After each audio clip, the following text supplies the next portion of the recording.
Dávila y maquinaria mediática que desarma la justicia.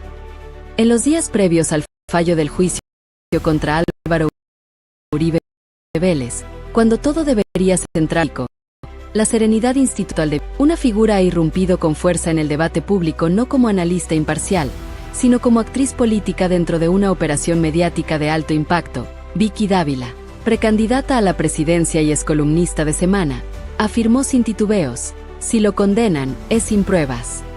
Una frase contundente, categórica a veredicto, al ser examinada con detenimiento, revela mucho más sobre la estrategia de deslegitimación del sistema de justicia que sobre el fondo del caso. Lo preocupante no es que Dávila tenga una opinión. Es que su opinión se presenta como una verdad incuestionable, envuelta en el prestigio de una trayectoria periodística, cuando en realidad es parte de una narrativa orquestada que busca, antes de que se conozca el fallo, neutralizar su legitimidad. Porque si el veredicto es condenatorio, ya se ha sembrado la duda, fue sin pruebas. Y si es absolutorio, como la única decisión justa. En ambos escenarios, el sistema judicial pierde, porque no se juzga el caso, se manipula la percepción. Y no está sola. Dávila no habla desde el vacío. Habla desde el corazón de una de las maquinarias mediáticas más influyentes de Colombia. Semana, el mismo medio que publicó como titular principal, sin crítica ni contexto, un fragmento de la carta del hijo de Uribe: mi padre ya es inocente. Un titular que no informa, que no analiza, que declara el veredicto antes de tiempo, que convierte una declaración familiar, emocional, en una noticia de primera plana. ¿Es periodismo? No. Es propaganda disfrazada de información. Este no es un hecho aislado. Es parte de un patrón claro. Cuando el poder uribista está en jaque, los medios aliados no defienden con argumentos jurídicos, sino con narrativas de victimización. Y Dávila, con su experiencia en Semana y su aspiración presidencial, se convierte en una voz legitimadora de esa narrativa.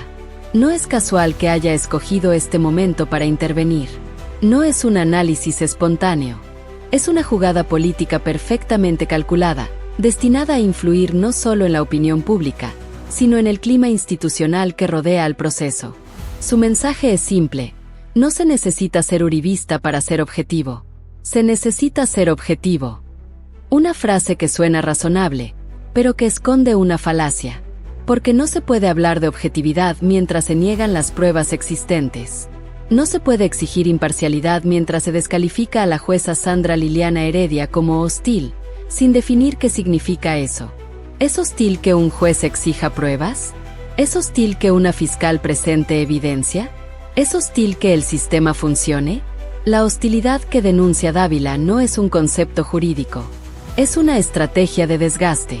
Es el mismo lenguaje usado históricamente por el uribismo cada vez que un juez investiga a uno de sus líderes: persecución política, jueces parciales, fiscalía manipulada. Un discurso que no busca defender al acusado con hechos, sino destruir la credibilidad de quienes lo investigan. Y en este punto, su intervención adquiere una dimensión aún más grave. No solo cuestiona el proceso, sino que lo politiza hasta convertirlo en un campo de batalla ideológico. Ella misma lo reconoce: esto va a repercutir inmensamente en la campaña política. O sea, no está hablando de justicia. Está hablando de poder, elecciones, 2026.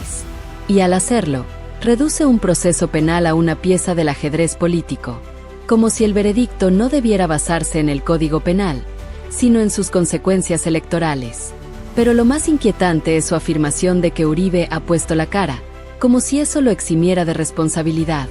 Como si el hecho de asistir a un juicio fuera un acto heroico, y no una obligación de cualquier ciudadano acusado. Mientras lo dice, omite que Uribe ha tenido todos los privilegios del poder: acceso a los mejores abogados, cobertura mediática masiva, apoyo político y económico, y décadas de impunidad frente a otras investigaciones. ¿Dónde estuvo esa valentía cuando se archivaron casos por prescripción, cuando se manipularon testigos, cuando se presionó a jueces? Además, contrasta esa supuesta valentía con la de otros funcionarios, mencionando a Carlos Ramón González como alguien que escapó. Pero no ofrece pruebas de fuga. No detalla el caso. Solo lanza una acusación, sin juicio, sin proceso, sin derecho a la defensa. Ironía brutal, ella critica un proceso por falta de pruebas, mientras hace acusaciones sin ninguna. Y luego, el golpe final, señala directamente al presidente Gustavo Petro como cómplice de una supuesta persecución contra Uribe.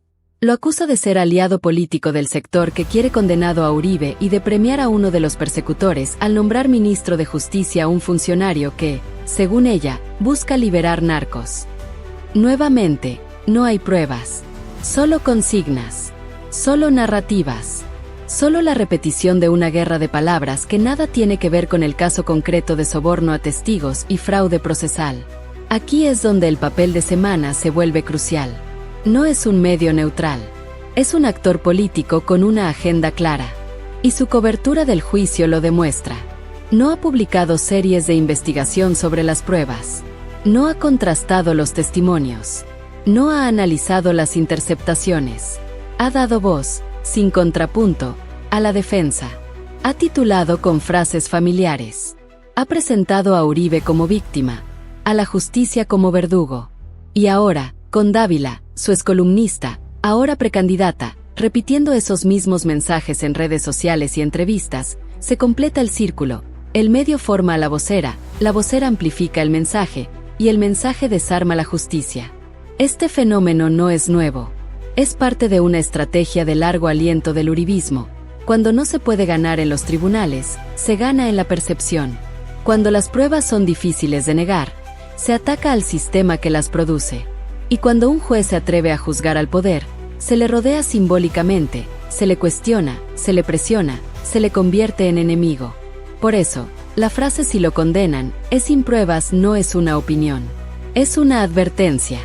Es un mensaje a la jueza: tu decisión no será vista como jurídica, sino como política.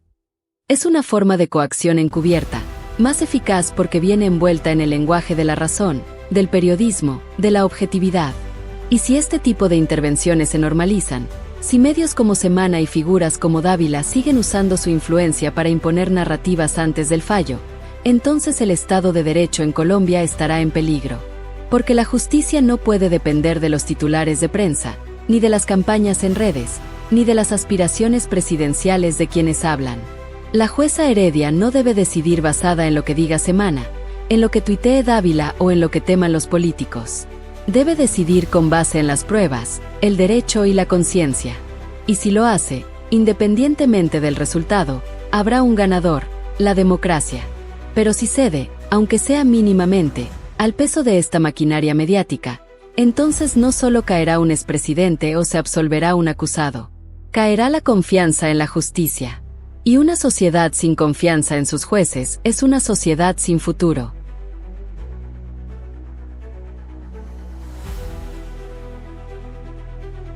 Análisis mediático Semana y la construcción de una narrativa sesgada. Cuando se habla del papel de los medios en procesos judiciales de alto impacto político, no se puede ignorar el caso de Revista Semana en el juicio contra Álvaro Uribe Vélez. No se trata de un medio neutral, ni de un observador pasivo del acontecer nacional.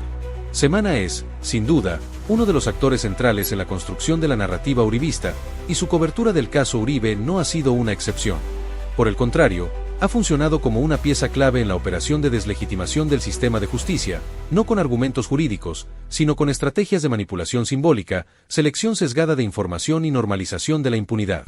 El ejemplo más evidente y preocupante de esta campaña mediática fue el titular publicado en su portal web: "Mi padre ya es inocente", una frase tomada textualmente de la carta que Jerónimo Uribe, hijo del expresidente, dirigió a la jueza Sandra Liliana Heredia. Que un medio de comunicación de masas, con alcance nacional y reconocimiento internacional, convierta una declaración familiar, emocional y carente de fundamento jurídico en un titular de primera plana, no es periodismo. Es propaganda. Es la inversión del orden jurídico. En lugar de esperar el veredicto, se lo anuncia. En lugar de informar sobre el proceso, se decide el resultado. Y en lugar de exigir pruebas, se declara la inocencia como si fuera un hecho consumado. Este titular no fue un error editorial. Fue una decisión política. Fue parte de una estrategia deliberada para sembrar dudas sobre la legitimidad del juicio, para presentar a Uribe como víctima y a la jueza como verdugo. Porque si el hijo del acusado puede declarar la inocencia antes del fallo, entonces el sistema judicial pierde toda autoridad. se convierte en un mero trámite para validar una verdad ya escrita por el poder. Pero este no es un caso aislado. A lo largo de los años, Semana ha demostrado una parcialidad estructural hacia el uribismo. Ha minimizado sus vínculos con el paramilitarismo, ha presentado a sus líderes como defensores del orden frente al caos, y ha satanizado a sus adversarios como enemigos de la nación. Ha sido un aliado silencioso pero eficaz en la construcción de un relato que justifica la mano dura, la polarización y la impunidad. Y en el caso Uribe, esa parcialidad ha alcanzado niveles sin precedentes. No solo ha dado voz sin contrapunto a la defensa, sino que ha cuestionado la imparcialidad de quienes investigan. Ha publicado columnas que describen a la jueza como hostil, sin definir qué significa eso en términos jurídicos. Ha presentado a la fiscal como parte de una persecución política, sin mostrar una sola prueba de que el proceso haya violado el debido proceso. Ha repetido sin crítica la consigna de que no hay pruebas, a pesar de que el expediente contiene grabaciones, testimonios, interceptaciones autorizadas y documentos que respaldan los cargos. Además, Semana ha utilizado un recurso clásico de la manipulación mediática, la descontextualización. Ha publicado fragmentos de declaraciones, citas fuera de contexto, y ha omitido sistemáticamente las pruebas que contradicen su narrativa. Por ejemplo, ha silenciado el hecho de que existen conversaciones interceptadas en las que Uribe aprueba acciones de su abogado para influir en testigos. Ha minimizado el testimonio de Juan Guillermo Monsalve, testigo clave que detalló los intentos de soborno. Y ha ignorado las admisibilidades probatorias que los jueces de garantías han validado durante años. Pero el problema no es solo lo que Semana dice. Es lo que no dice. Es el vacío informativo que crea al no presentar un análisis equilibrado, al no invitar a voces críticas, al no contrastar las afirmaciones de la defensa con las pruebas de la acusación. En un Estado de Derecho, los medios tienen la responsabilidad de educar, informar y promover el debate fundado. Pero Semana, en este caso, ha optado por adoctrinar, manipular y polarizar. Y su influencia no es menor. Semana no es un blog. No es un canal de YouTube. Es una de las revistas más influyentes de Colombia, con acceso directo a las élites económicas, políticas y académicas. Su línea editorial moldea la opinión de quienes toman decisiones. Y cuando esa línea editorial se pone al servicio de un líder político en juicio, el daño es estructural, se debilita la confianza en la justicia, se normaliza la impunidad y se criminaliza a quienes la aplican. Este fenómeno no es exclusivo de Colombia. Es parte de una tendencia global en la que los medios tradicionales, en lugar de ser contrapesos del poder, se convierten en sus brazos comunicacionales. Desde Fox News en Estados Unidos hasta Clarín en Argentina, pasando por El Mundo en España, hay un patrón claro. Cuando el poder está en jaque, los medios aliados no defienden con argumentos, sino con narrativas. Y en ese contexto, el papel de Semana en el caso Uribe es un modelo de cómo se desarma la justicia con palabras. No con balas, no con golpes, sino con titulares, columnas, entrevistas y silencios estratégicos. Porque si se logra que la gente crea que no hay pruebas, aunque las haya, si se logra que piensen que la jueza es hostil, aunque solo esté haciendo su trabajo, entonces el sistema ya ha perdido. Por eso, no basta con decir que Semana tiene derecho a su opinión. El derecho a la libertad de expresión no incluye el derecho a manipular masivamente la percepción pública en un momento clave para la democracia. Y cuando un medio utiliza su poder para interferir en un proceso judicial, no está ejerciendo periodismo, está cometiendo un acto de injerencia institucional. La pregunta que queda es clara. ¿Hasta cuándo permitiremos que los medios decidan los veredictos antes de que los jueces lo hagan? ¿Hasta cuándo aceptaremos que la prensa se convierta en parte del proceso, en lugar de ser su vigilante? Porque si no se responde a tiempo, si no se exige transparencia, pluralismo y rigor, entonces no solo perderemos este juicio. Perderemos la posibilidad de que en Colombia la justicia sea justicia, y no una batalla de narrativas.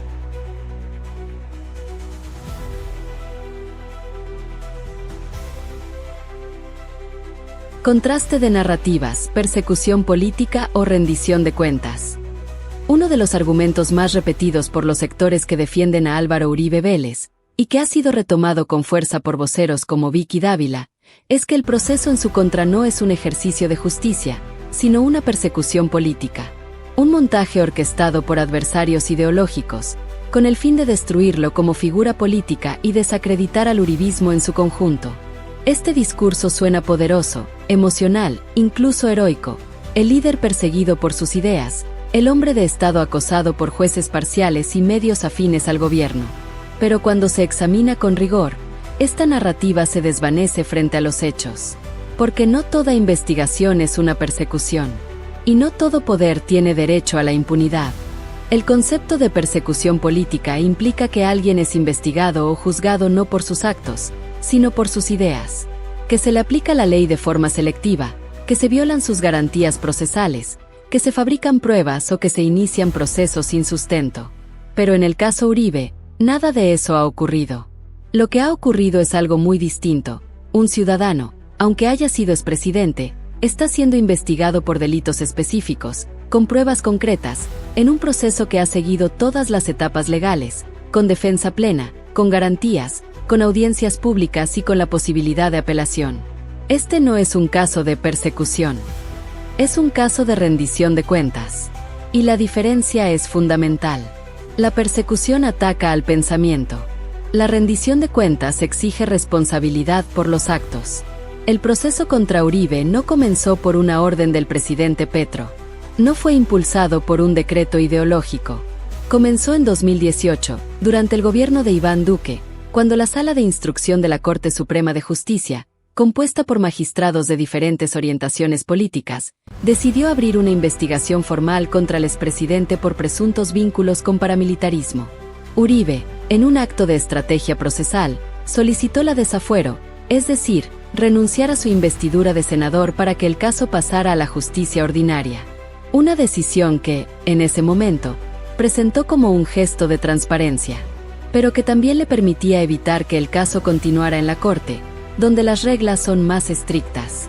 Desde entonces, el proceso ha seguido su curso. No se ha acelerado. No se ha manipulado. Ha tenido 67 sesiones, más de una década de investigaciones, miles de pruebas, testimonios, recursos de apelación, decisiones de jueces de garantías, y todo bajo el escrutinio público. ¿Es eso persecución? O, por el contrario, es lo que debería ocurrir en un Estado de Derecho, que nadie esté por encima de la ley. Además, el argumento de que el proceso tiene un trasfondo político, porque se abrió en plena campaña electoral de 2018, es tan peligroso como inconsistente. Porque si se acepta esa lógica, ningún político podría ser investigado durante un proceso electoral. ¿Acaso se debe paralizar la justicia cada 4 años para proteger a los candidatos? ¿Se debe esperar a que un expresidente pierda poder para investigarlo? Eso no es justicia. Es impunidad condicionada al calendario político. Y si vamos a hablar de contexto político, no podemos ignorar que Uribe ha sido investigado en múltiples ocasiones, no solo ahora, sino desde antes de que Petro existiera como figura nacional. Fue investigado por la Corte Suprema por presuntos vínculos con paramilitares en su época como gobernador de Antioquia. Fue investigado por la Fiscalía por el caso de las chuzadas de la DAS. Y en todos esos casos, el discurso fue el mismo: persecución política. Pero nunca se demostró que esas investigaciones fueran ilegales, ni que violaran garantías, ni que carecieran de sustento. En cambio, en este caso, sí hay sustento. Hay pruebas. Y no son pruebas fabricadas. Son pruebas recopiladas por la Fiscalía, validadas por jueces de control de garantías, producto de interceptaciones telefónicas autorizadas, de testimonios directos, de grabaciones y de documentos oficiales. Uno de los momentos más reveladores del proceso fue la grabación en la que Uribe aprueba las acciones de su abogado para influir en testigos. No dice, no lo hagas. No dice, eso es ilegal. Dice, bien hecho. O algo similar. Aprueba. Valida. Felicita. Y aunque no haya una carta firmada por él diciendo soborna al testigo, el contexto, las palabras, las acciones posteriores, todo converge en una sola dirección. Él estaba al tanto. Pero la defensa insiste. Fue el abogado. Uribe no sabía. Como si un expresidente, con décadas de experiencia política, contratara a un abogado para cometer actos ilícitos sin su conocimiento. Como si el abogado actuara por iniciativa propia, con dinero de su propio bolsillo, arriesgando su licencia, sin que el cliente lo supiera. Es una hipótesis tan absurda como peligrosa. Implica que los abogados pueden cometer delitos en nombre de sus clientes y estos no serán responsables. Si eso fuera válido, cualquier político podría lavar dinero, sobornar o encubrir crímenes, y luego decir, fue mi asesor. Yo no sabía. Además, el testimonio de Juan Guillermo Monsalve, testigo clave del caso, no puede ser descartado con ligereza. No es un enemigo político. No es un militante de izquierda. Es un hombre que, según su declaración, fue contactado por el abogado de Uribe, quien le ofreció beneficios penales a cambio de cambiar su versión. Y aunque la defensa lo ha tildado de mentiroso compulsivo, no explica por qué el abogado de Uribe intentaría sobornar a alguien que, según ellos, ya estaba mintiendo. ¿Por qué sobornar a un mentiroso? Si su testimonio era falso, no necesitaba ser manipulado. Pero si era verdadero, entonces el intento de soborno tiene sentido, para silenciarlo. Este es el punto crucial. La defensa no refuta las pruebas. Las ignora. No discute las grabaciones. No explica las conversaciones. Solo repite, no hay pruebas. Es una persecución. Y con eso, pretende invalidar todo el proceso. Pero hay otro elemento que revela la hipocresía de esta narrativa. La actitud del uribismo cuando el poder está del otro lado. Cuando fueron ellos quienes investigaron a políticos de oposición, nunca hablaron de persecución. Cuando la fiscalía investigó a Gustavo Petro por el caso de las metralletas, o cuando se le inhabilitó, el uribismo no dijo, es una persecución. Lo celebró, lo aplaudió, lo usó como arma política. Y ahora, cuando el sistema judicial actúa contra uno de los suyos, de repente el sistema está corrompido. Y lo mismo ocurre con la figura de Vicky Dávila. Ella, que hoy habla de objetividad, que exige que no se condene sin pruebas, fue parte del aparato mediático que durante años difundió narrativas contra opositores del uribismo sin necesidad de pruebas. ¿Dónde estaba la objetividad cuando se presentó a Petro como un terrorista, cuando se le asoció con las FARC sin evidencia directa, cuando se le satanizó por sus ideas? ¿Dónde estaba la exigencia de pruebas entonces? Este doble estándar es el corazón del problema. La justicia no puede ser selectiva. O vale para todos, o no vale para nadie. Y si hoy se absuelve a Uribe a pesar de las pruebas, no será por falta de evidencia, sino por miedo a la reacción política. Y si se condena, no será por venganza, sino porque el sistema funcionó. Porque este juicio no es sobre Uribe. Es sobre si en Colombia se puede juzgar al poder sin que el poder se salve. Es sobre si una jueza puede decidir con autonomía, sin temer represalias mediáticas, políticas o sociales. Es sobre si el Estado de Derecho es más fuerte que la maquinaria del poder. Y en ese sentido, no hay persecución. Hay, por fin, una oportunidad de justicia. El fondo del caso, realmente no hay pruebas. Cuando Vicky Dávila, con toda la autoridad que le otorga su pasado en Semana y su aspiración presidencial, afirma que si lo condenan, es sin pruebas, está haciendo algo mucho más grave que expresar una opinión. Está negando la realidad de un proceso judicial que ha durado más de una década, que ha pasado por múltiples instancias, que ha sido analizado por jueces de garantías, fiscales, peritos y testigos, y que se ha desarrollado con todas las garantías del debido proceso. Pero más allá del peso mediático de su declaración, lo que realmente importa es esto: ¿es cierto que no hay pruebas? O, por el contrario, ¿se está construyendo una narrativa de impunidad que pretende imponer la duda razonable sobre una montaña de evidencia? La respuesta no puede ser emocional. Debe ser fáctica. Y los hechos, fríos y concretos, dicen lo siguiente: sí hay pruebas. No una, no dos, sino un cuerpo probatorio sólido, articulado, coherente y validado por el sistema judicial colombiano. Un conjunto de elementos que, si se aplicaran a cualquier otro ciudadano, sería más que suficiente para una condena. Pero como el acusado es Álvaro Uribe Vélez, expresidente de la República, líder del uribismo y figura central de la derecha política durante más de 2 décadas, entonces exige un estándar imposible, una confesión escrita, firmada y sellada, como si la justicia solo funcionara con autodenuncias. Pero la justicia moderna no se basa en confesiones. Se basa en indicios, en pruebas circunstanciales, en testimonios, en documentos, en grabaciones y en la concordancia entre todos esos elementos.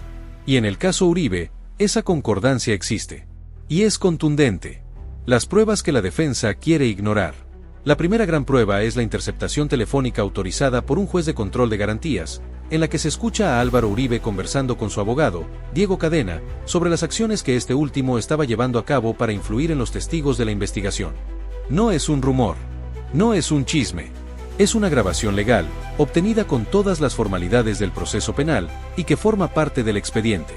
En esa conversación, Uribe no se limita a escuchar. No dice, no hagas eso, es ilegal. Por el contrario, aprueba, valida, felicita. Usa frases como bien hecho, sigue así, O eso es lo que hay que hacer.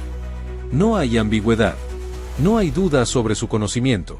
Él no solo sabía lo que estaba ocurriendo, sino que lo respaldó. Y eso, en términos jurídicos, es suficiente para configurar el delito de soborno en actuación penal, artículo 444-A del Código Penal. Pero la defensa insiste, fue el abogado. Uribe no tenía conocimiento. Una afirmación que suena absurda cuando se conoce el contexto. Uribe no contrató a un abogado cualquiera. Contrató a Diego Cadena, un hombre conocido por su perfil agresivo, por su estilo de confrontación directa, por su capacidad de operar en la sombra. Un abogado que no actúa por iniciativa propia, sino como un brazo ejecutor de la estrategia de su cliente. Y si Uribe no lo supervisaba, si no lo dirigía, si no lo validaba, ¿por qué lo contrató? ¿Por qué lo mantuvo? ¿Por qué lo felicitó? Además, el dinero para los sobornos no salió de la cuenta de Cadena. No hay registros de transferencias desde su nombre. No hay facturas de pagos a testigos. El dinero, en casos como este, siempre fluye por canales informales, en efectivo, sin rastro. Pero el hecho de que no se haya encontrado el dinero no niega el delito. Al contrario, la ocultación del dinero es parte del fraude procesal. El testimonio clave, Juan Guillermo Monsalve. Otra prueba fundamental es el testimonio de Juan Guillermo Monsalve, testigo clave en la investigación por vínculos de Uribe con paramilitarismo. Monsalve declaró ante la Fiscalía que fue contactado por Diego Cadena, quien le ofreció beneficios penales, dinero y protección a cambio de cambiar su versión y desacreditar a otros testigos. Este testimonio no es aislado. Está respaldado por grabaciones, mensajes, encuentros presenciales y una cadena de eventos que lo hacen creíble. Además, Monsalve no es un militante de izquierda ni un enemigo político de Uribe. Es un hombre con un pasado vinculado al conflicto armado, que ha colaborado con la justicia en múltiples ocasiones. Y si su testimonio fuera falso, como alega la defensa, ¿por qué Cadena intentaría sobornarlo? ¿Por qué arriesgaría su licencia, su libertad y su reputación para manipular a alguien que ya estaba mintiendo? Este es un punto crucial. Nadie soborna a un mentiroso. Se soborna a quien dice la verdad, porque su verdad compromete. Y si Monsalve fuera un mentiroso compulsivo, como lo ha calificado la defensa, entonces no habría necesidad de sobornarlo. Su testimonio ya sería irrelevante. Pero el hecho de que se intentara manipularlo demuestra que su versión tenía peso, que era peligrosa, que podía afectar al expresidente. El fraude procesal, una trama de manipulación. El segundo delito, fraude procesal, artículo 453, no se limita al soborno.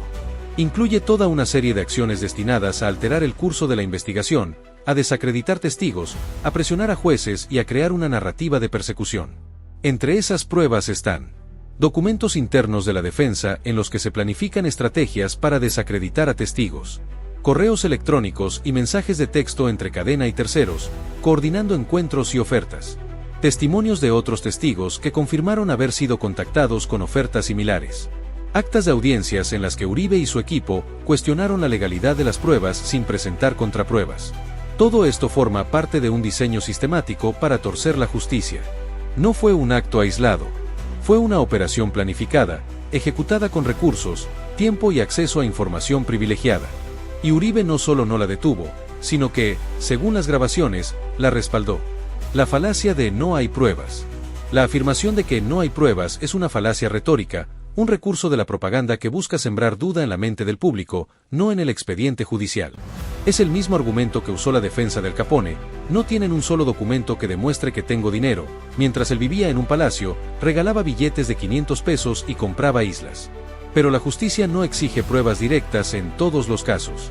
Acepta pruebas indirectas, indicios, concordancias.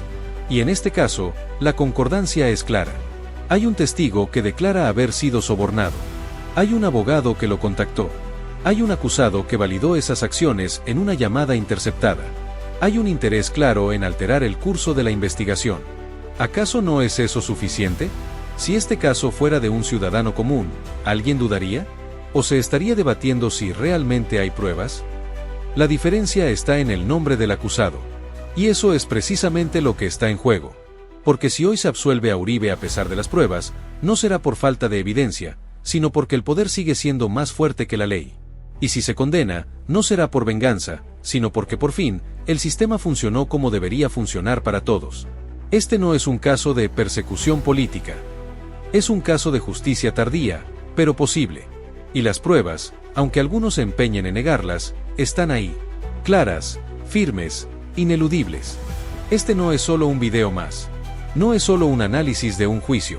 Es un llamado a la conciencia ciudadana, a la razón, a la defensa de un país donde la verdad no se decida en titulares, sino en tribunales. Es un llamado a no normalizar la impunidad, a no aceptar que el poder político pueda coaccionar a jueces, manipular la opinión pública y declarar la inocencia antes del veredicto como si la justicia fuera un trámite simbólico. Si este análisis te hizo reflexionar, si te generó dudas, si te enfureció o si simplemente te recordó que en Colombia aún hay gente que se atreve a decir lo que otros callan, entonces este canal es para ti. Suscríbete ahora a Noticias Mundo Viral CM. No lo hagas por moda. Hazlo porque crees que el periodismo debe ser independiente, riguroso y sin miedo al poder. Activa la campanita de notificaciones para que no te pierdas nuestros próximos informes, análisis profundos y denuncias que sacuden al establishment. Dale like a este video. No es solo un gesto, es un acto de resistencia. Es decir, yo no me trago la mentira. Yo exijo pruebas. Yo defiendo el Estado de Derecho.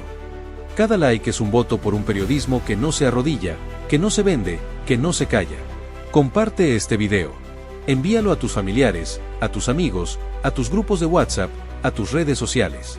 Porque mientras más gente conozca la verdad, más difícil será enterrarla. Porque mientras más personas cuestionen la narrativa oficial, más cerca estaremos de una sociedad informada, crítica y libre. Y sobre todo, déjanos tu opinión en los comentarios. ¿Crees que el veredicto contra Álvaro Uribe será justo, o estará condicionado por la presión mediática? Vicky Dávila y Semana están defendiendo la objetividad, o están operando como voceros del uribismo. ¿Hasta dónde puede llegar la maquinaria mediática para proteger al poder? Tus palabras no solo son bienvenidas, son necesarias. Porque en este canal no solo hablamos para la gente, hablamos con la gente. Y tu voz forma parte de esta resistencia informativa. En Noticias Mundo Viral CM, no solo informamos, desentrañamos, contradecimos, resistimos. Porque la verdad no se construye con consignas, sino con hechos. Porque la justicia no se decide en los titulares de semana, sino en los tribunales, con pruebas. Y porque, mientras más gente se una a este proyecto, más fuerte será la corriente que desafíe la manipulación. No te quedes en silencio. Suscríbete. Activa la campanita. Dale like. Comparte. Comenta. Bienvenido a Noticias Mundo Viral CM. Aquí descubrirás las noticias más impactantes, virales y de última hora de Colombia y el mundo. Mantente informado con contenido actualizado y análisis profundo de los temas más relevantes. Desde los sucesos internacionales hasta las tendencias globales, pasando por noticias virales y los acontecimientos que están dando de qué hablar. Conoce lo último sobre política, economía, conflictos internacionales y mucho más. Suscríbete ahora y activa la campana para no perderte nada. Porque la información es poder, y aquí estarás siempre un paso adelante. Noticias Mundo Viral CM. La verdad, sin filtros.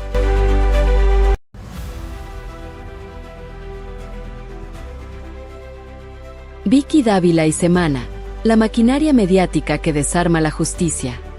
En los días previos al fallo del juicio contra Álvaro Uribe Vélez, cuando todo debería centrarse en el rigor jurídico, la serenidad institucional y el respeto al debido proceso, una figura ha irrumpido con fuerza en el debate público no como analista imparcial, sino como actriz política dentro de una operación mediática de alto impacto. Vicky Dávila, precandidata a la presidencia y excolumnista de Semana, afirmó sin titubeos: si lo condenan, es sin pruebas. Una frase contundente, categórica, que suena a veredicto, pero que, al ser examinada con detenimiento, revela mucho más sobre la estrategia de deslegitimación del sistema de justicia que sobre el fondo del caso. Lo preocupante no es que Dávila tenga una opinión. Es que su opinión se presenta como una verdad incuestionable, envuelta en el prestigio de una trayectoria periodística, cuando en realidad es parte de una narrativa orquestada que busca, antes de que se conozca el fallo, neutralizar su legitimidad. Porque si el veredicto es condenatorio, ya se ha sembrado la duda, fue sin pruebas. Y si es absolutorio, se validará como la única decisión justa. En ambos escenarios, el sistema judicial pierde, porque no se juzga el caso, se manipula la percepción. Y no está sola. Dávila no habla desde el vacío. Habla desde el corazón de una de las maquinarias mediáticas más influyentes de Colombia. Semana, el mismo medio que publicó como titular principal, sin crítica ni contexto, un fragmento de la carta del hijo de Uribe: mi padre ya es inocente. Un titular que no informa. que no analiza, que declara el veredicto antes de tiempo, que convierte una declaración familiar, emocional, en una noticia de primera plana. ¿Es periodismo? No. Es propaganda disfrazada de información. Este no es un hecho aislado. Es parte de un patrón claro. Cuando el poder uribista está en jaque, los medios aliados no defienden con argumentos jurídicos, sino con narrativas de victimización. Y Dávila, con su experiencia en Semana y su aspiración presidencial, se convierte en una voz legitimadora de esa narrativa. No es casual que haya escogido este momento para intervenir. No es un análisis espontáneo. Es una jugada política perfectamente calculada, destinada a influir no solo en la opinión pública, sino en el clima institucional que rodea al proceso. Su mensaje es simple: no se necesita ser uribista para ser objetivo. Se necesita ser objetivo. Una frase que suena razonable, pero que esconde una falacia, porque no se puede hablar de objetividad mientras se niegan las pruebas existentes. No se puede exigir imparcialidad mientras se descalifica a la jueza Sandra Liliana Heredia como hostil, sin definir qué significa eso. ¿Es hostil que un juez exija pruebas? ¿Es hostil que una fiscal presente evidencia? ¿Es hostil que el sistema funcione? La hostilidad que denuncia Dávila no es un concepto jurídico. Es una estrategia de desgaste. Es el mismo lenguaje usado históricamente por el uribismo cada vez que un juez investiga a uno de sus líderes: persecución política, jueces parciales, fiscalía manipulada. Un discurso que no busca defender al acusado con hechos, sino destruir la credibilidad de quienes lo investigan. Y en este punto, su intervención adquiere una dimensión aún más grave. No solo cuestiona el proceso, sino que lo politiza hasta convertirlo en un campo de batalla ideológico. Ella misma lo reconoce: esto va a repercutir inmensamente en la campaña política. O sea, no está hablando de justicia. Está hablando de poder, elecciones, 2026.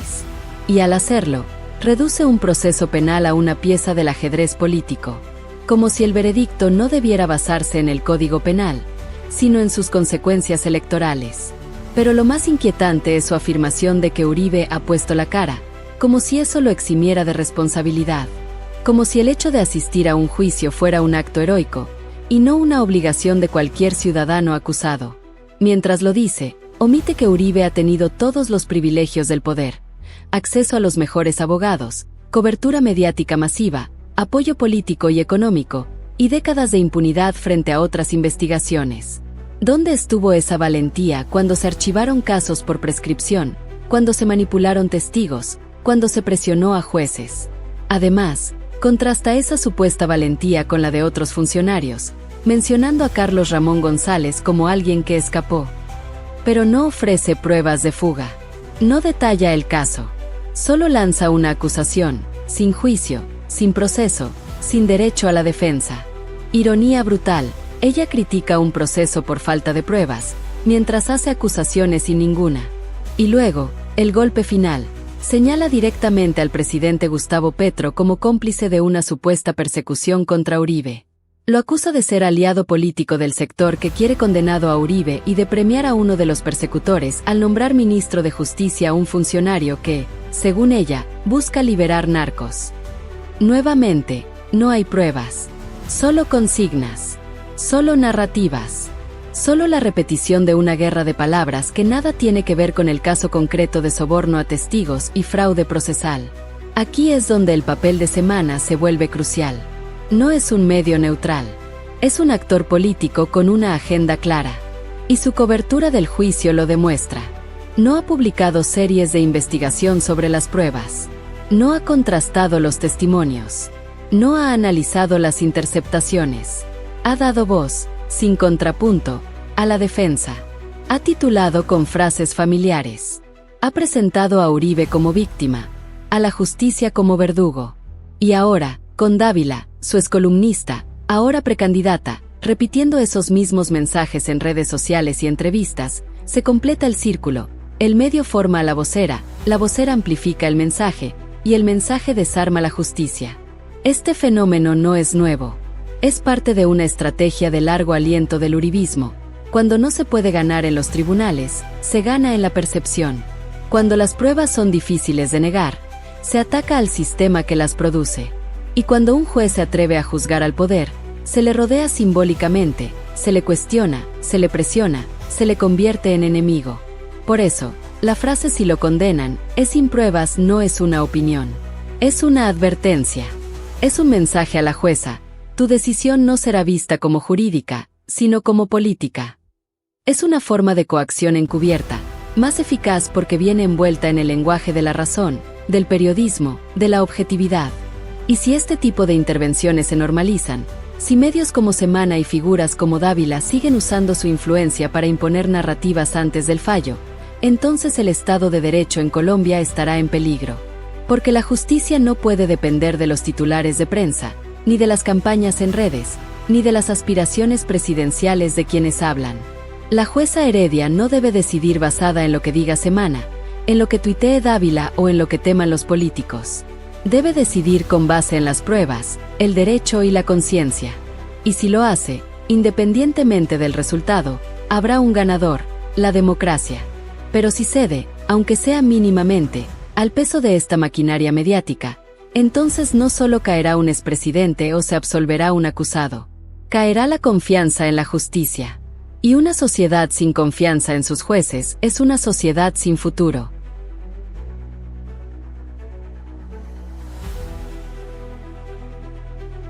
Análisis mediático Semana y la construcción de una narrativa sesgada. Cuando se habla del papel de los medios en procesos judiciales de alto impacto político, no se puede ignorar el caso de Revista Semana en el juicio contra Álvaro Uribe Vélez. No se trata de un medio neutral, ni de un observador pasivo del acontecer nacional. Semana es, sin duda, uno de los actores centrales en la construcción de la narrativa uribista, y su cobertura del caso Uribe no ha sido una excepción. Por el contrario, ha funcionado como una pieza clave en la operación de deslegitimación del sistema de justicia, no con argumentos jurídicos, sino con estrategias de manipulación simbólica, selección sesgada de información y normalización de la impunidad. El ejemplo más evidente y preocupante de esta campaña mediática fue el titular publicado en su portal web: "Mi padre ya es inocente", una frase tomada textualmente de la carta que Jerónimo Uribe, hijo del expresidente, dirigió a la jueza Sandra Liliana Heredia. Que un medio de comunicación de masas, con alcance nacional y reconocimiento internacional, convierta una declaración familiar, emocional y carente de fundamento jurídico en un titular de primera plana, no es periodismo. Es propaganda. Es la inversión del orden jurídico. En lugar de esperar el veredicto, se lo anuncia. En lugar de informar sobre el proceso, se decide el resultado. Y en lugar de exigir pruebas, se declara la inocencia como si fuera un hecho consumado. Este titular no fue un error editorial. Fue una decisión política. Fue parte de una estrategia deliberada para sembrar dudas sobre la legitimidad del juicio, para presentar a Uribe como víctima y a la jueza como verdugo. Porque si el hijo del acusado puede declarar la inocencia antes del fallo, entonces el sistema judicial pierde toda autoridad. Se convierte en un mero trámite para validar una verdad ya escrita por el poder. Pero este no es un caso aislado. A lo largo de los años, Semana ha demostrado una parcialidad estructural hacia el uribismo. Ha minimizado sus vínculos con el paramilitarismo, ha presentado a sus líderes como defensores del orden frente al caos, y ha satanizado a sus adversarios como enemigos de la nación. Ha sido un aliado silencioso pero eficaz en la construcción de un relato que justifica la mano dura, la polarización y la impunidad. Y en el caso Uribe, esa parcialidad ha alcanzado niveles sin precedentes. No solo ha dado voz sin contrapunto a la defensa, sino que ha cuestionado la imparcialidad de quienes investigan. Ha publicado columnas que describen a la jueza como hostil, sin definir qué significa eso en términos jurídicos. Ha presentado a la fiscal como parte de una persecución política, sin mostrar una sola prueba de que el proceso haya violado el debido proceso. Ha repetido sin crítica la consigna de que no hay pruebas, a pesar de que el expediente contiene grabaciones, testimonios, interceptaciones autorizadas y documentos que respaldan los cargos. Además, Semana ha utilizado un recurso clásico de la manipulación mediática, la descontextualización. Ha publicado fragmentos de declaraciones, citas fuera de contexto, y ha omitido sistemáticamente las pruebas que contradicen su narrativa. Por ejemplo, ha silenciado el hecho de que existen conversaciones interceptadas en las que Uribe aprueba acciones de su abogado para influir en testigos. Ha minimizado el testimonio de Juan Guillermo Monsalve, testigo clave que detalló los intentos de soborno. Y ha ignorado las admisibilidades probatorias que los jueces de garantías han validado durante años. Pero el problema no es solo lo que Semana dice. Es lo que no dice. Es el vacío informativo que crea al no presentar un análisis equilibrado, al no invitar a voces críticas, al no contrastar las afirmaciones de la defensa con las pruebas de la acusación. En un Estado de Derecho, los medios tienen la responsabilidad de educar, informar y promover el debate fundado. Pero Semana, en este caso, ha optado por adoctrinar, manipular y polarizar. Y su influencia no es menor. Semana no es un blog, no es un canal de YouTube. Es una de las revistas más influyentes de Colombia, con acceso directo a las élites económicas, políticas y académicas. Su línea editorial moldea la opinión de quienes toman decisiones. Y cuando esa línea editorial se pone al servicio de un líder político en juicio, el daño es estructural, se debilita la confianza en la justicia, se normaliza la impunidad y se criminaliza a quienes la aplican. Este fenómeno no es exclusivo de Colombia. Es parte de una tendencia global en la que los medios tradicionales, en lugar de ser contrapesos del poder, se convierten en sus brazos comunicacionales. Desde Fox News en Estados Unidos hasta Clarín en Argentina, pasando por El Mundo en España, hay un patrón claro. Cuando el poder está en jaque, los medios aliados no defienden con argumentos, sino con narrativas. Y en ese contexto, el papel de Semana en el caso Uribe es un modelo de cómo se desarma la justicia con palabras. No con balas, no con golpes, sino con titulares, columnas, entrevistas y silencios estratégicos. Porque si se logra que la gente crea que no hay pruebas, aunque las haya, si se logra que piensen que la jueza es hostil, aunque solo esté haciendo su trabajo, entonces el sistema ya ha perdido. Por eso, no basta con decir que Semana tiene derecho a su opinión. El derecho a la libertad de expresión no incluye el derecho a manipular masivamente la percepción pública en un momento clave para la democracia.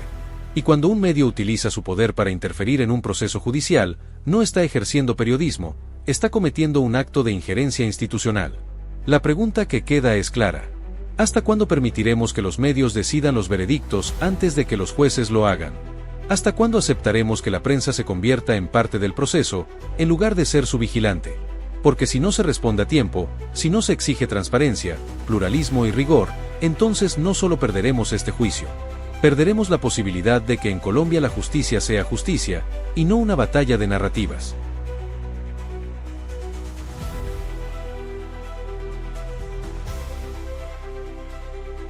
Contraste de narrativas, persecución política o rendición de cuentas. Uno de los argumentos más repetidos por los sectores que defienden a Álvaro Uribe Vélez, y que ha sido retomado con fuerza por voceros como Vicky Dávila, es que el proceso en su contra no es un ejercicio de justicia, sino una persecución política. Un montaje orquestado por adversarios ideológicos, con el fin de destruirlo como figura política y desacreditar al uribismo en su conjunto.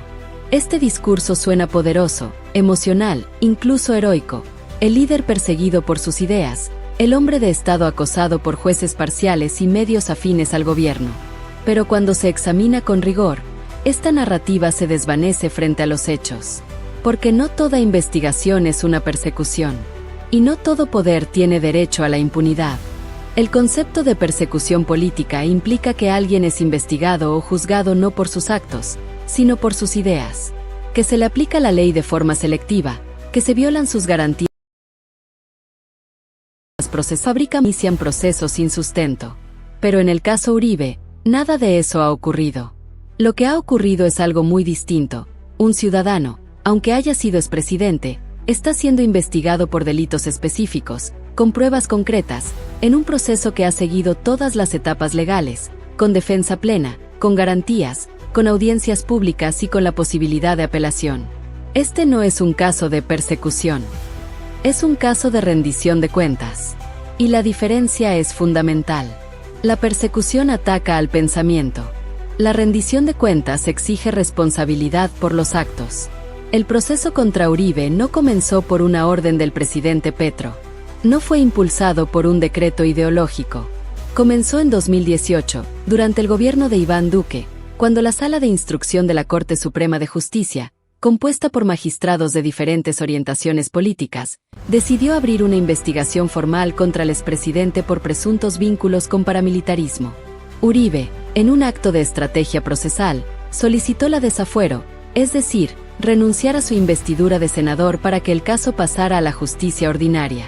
Una decisión que, en ese momento, presentó como un gesto de transparencia, pero que también le permitía evitar que el caso continuara en la Corte, donde las reglas son más estrictas. Desde entonces, el proceso ha seguido su curso. No se ha acelerado. No se ha manipulado. Ha tenido 67 sesiones, más de una década de investigaciones, miles de pruebas, testimonios, recursos de apelación, decisiones de jueces de garantías, y todo bajo el escrutinio público. ¿Es eso persecución? O, por el contrario, es lo que debería ocurrir en un Estado de Derecho, que nadie esté por encima de la ley. Además, el argumento de que el proceso tiene un trasfondo político, porque se abrió en plena campaña electoral de 2018, es tan peligroso como inconsistente. Porque si se acepta esa lógica, ningún político podría ser investigado durante un proceso electoral. ¿Acaso se debe paralizar la justicia cada 4 años para proteger a los candidatos? ¿Se debe esperar a que un expresidente pierda poder para investigarlo? Eso no es justicia. Es impunidad condicionada al calendario político. Y si vamos a hablar de contexto político, no podemos ignorar que Uribe ha sido investigado en múltiples ocasiones, no solo ahora, sino desde antes de que Petro existiera como figura nacional. Fue investigado por la Corte Suprema por presuntos vínculos con paramilitares en su época como gobernador de Antioquia. Fue investigado por la Fiscalía por el caso de las chuzadas de la DAS. Y en todos esos casos, el discurso fue el mismo: persecución política. Pero nunca se demostró que esas investigaciones fueran ilegales, ni que violaran garantías, ni que carecieran de sustento. En cambio, en este caso, sí hay sustento. Hay pruebas. Y no son pruebas fabricadas. Son pruebas recopiladas por la Fiscalía, validadas por jueces de control de garantías, producto de interceptaciones telefónicas autorizadas, de testimonios directos, de grabaciones y de documentos oficiales. Uno de los momentos más reveladores del proceso fue la grabación en la que Uribe aprueba las acciones de su abogado para influir en testigos. No dice, no lo hagas. No dice, eso es ilegal. Dice, bien hecho. O algo similar. Aprueba. Valida. Felicita. Y aunque no haya una carta firmada por él diciendo soborna al testigo, el contexto, las palabras, las acciones posteriores, todo converge en una sola dirección. Él estaba al tanto. Pero la defensa insiste. Fue el abogado. Uribe no sabía. Como si un expresidente, con décadas de experiencia política, contratara a un abogado para cometer actos ilícitos sin su conocimiento. Como si el abogado actuara por iniciativa propia, con dinero de su propio bolsillo, arriesgando su licencia, sin que el cliente lo supiera. Es una hipótesis tan absurda como peligrosa. Implica que los abogados pueden cometer delitos en nombre de sus clientes y estos no serán responsables. Si eso fuera válido, cualquier político podría lavar dinero, sobornar o encubrir crímenes, y luego decir, fue mi asesor. Yo no sabía. Además, el testimonio de Juan Guillermo Monsalve, testigo clave del caso, no puede ser descartado con ligereza. No es un enemigo político. No es un militante de izquierda. Es un hombre que, según su declaración, fue contactado por el abogado de Uribe, quien le ofreció beneficios penales a cambio de cambiar su versión. Y aunque la defensa lo ha tildado de mentiroso compulsivo, no explica por qué el abogado de Uribe intentaría sobornar a alguien que, según ellos, ya estaba mintiendo. ¿Por qué sobornar a un mentiroso? Si su testimonio era falso, no necesitaba ser manipulado. Pero si era verdadero, entonces el intento de soborno tiene sentido, para silenciarlo. Este es el punto crucial. La defensa no refuta las pruebas. Las ignora. No discute las grabaciones. No explica las conversaciones. Solo repite, no hay pruebas. Es una persecución. Y con eso, pretende invalidar todo el proceso. Pero hay otro elemento que revela la hipocresía de esta narrativa: la actitud del uribismo cuando el poder está del otro lado. Cuando fueron ellos quienes investigaron a políticos de oposición, nunca hablaron de persecución. Cuando la Fiscalía investigó a Gustavo Petro por el caso de las metralletas, o cuando se le inhabilitó, el uribismo no dijo, es una persecución. Lo celebró, lo aplaudió, lo usó como arma política. Y ahora, cuando el sistema judicial actúa contra uno de los suyos, de repente el sistema está corrompido. Y lo mismo ocurre con la figura de Vicky Dávila.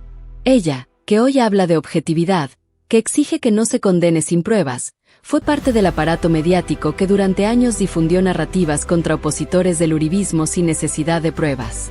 ¿Dónde estaba la objetividad cuando se presentó a Petro como un terrorista, cuando se le asoció con las FARC sin evidencia directa, cuando se le satanizó por sus ideas? ¿Dónde estaba la exigencia de pruebas entonces? Este doble estándar es el corazón del problema. La justicia no puede ser selectiva. O vale para todos, o no vale para nadie.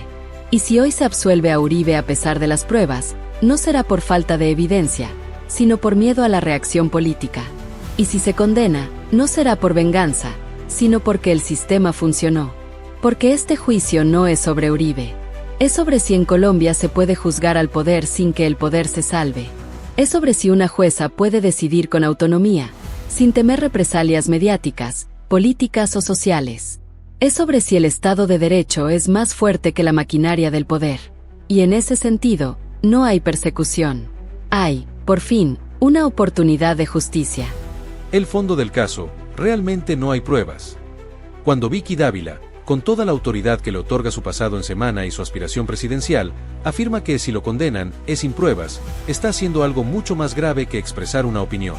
Está negando la realidad de un proceso judicial que ha durado más de una década, que ha pasado por múltiples instancias, que ha sido analizado por jueces de garantías, fiscales, peritos y testigos, y que se ha desarrollado con todas las garantías del debido proceso.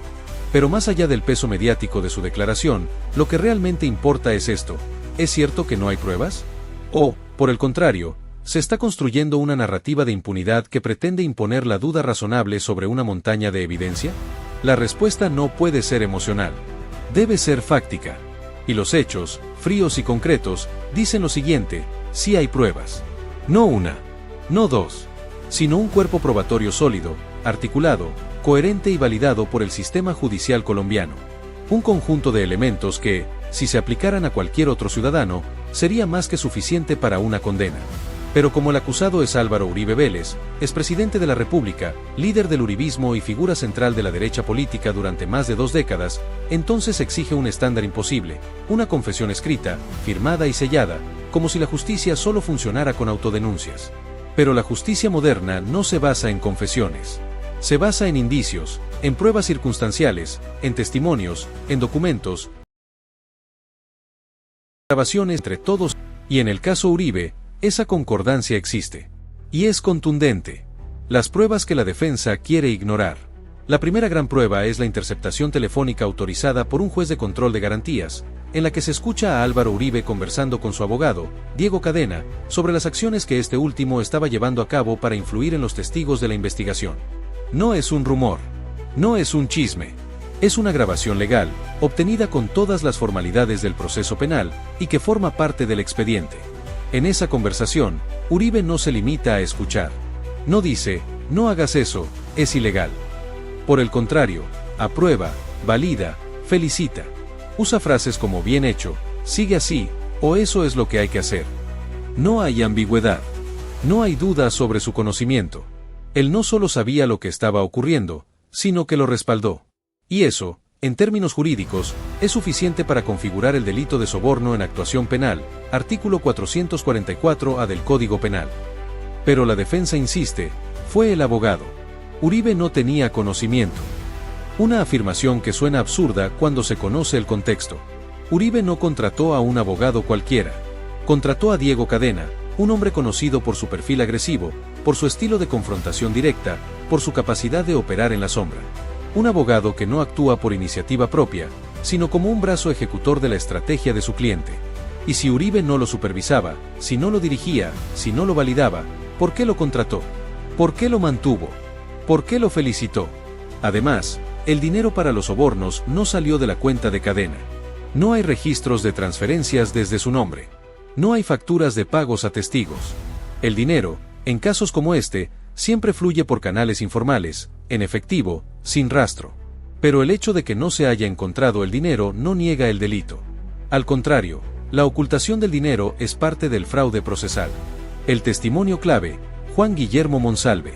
Otra prueba fundamental es el testimonio de Juan Guillermo Monsalve, testigo clave en la investigación por vínculos de Uribe con paramilitarismo. Monsalve declaró ante la Fiscalía que fue contactado por Diego Cadena, beneficios penales, a cambio de cambiar su versión a otros testigos. Este testimonio no es aislado. Está respaldado por grabaciones, mensajes, encuentros presenciales y una cadena de eventos que lo hacen creíble. Además, Monsalve no es un militante de izquierda ni un enemigo político de Uribe. Es un hombre con un pasado vinculado al conflicto armado, que ha colaborado con la justicia en múltiples ocasiones. Si el testimonio fuera falso, como alega la defensa, ¿por qué Cadena intentaría sobornarlo? ¿Por qué arriesgaría su licencia, su libertad y su reputación para manipular a alguien que ya estaba mintiendo? Este es un punto crucial. Nadie soborna a un mentiroso. Se soborna a quien dice la verdad, porque su verdad compromete.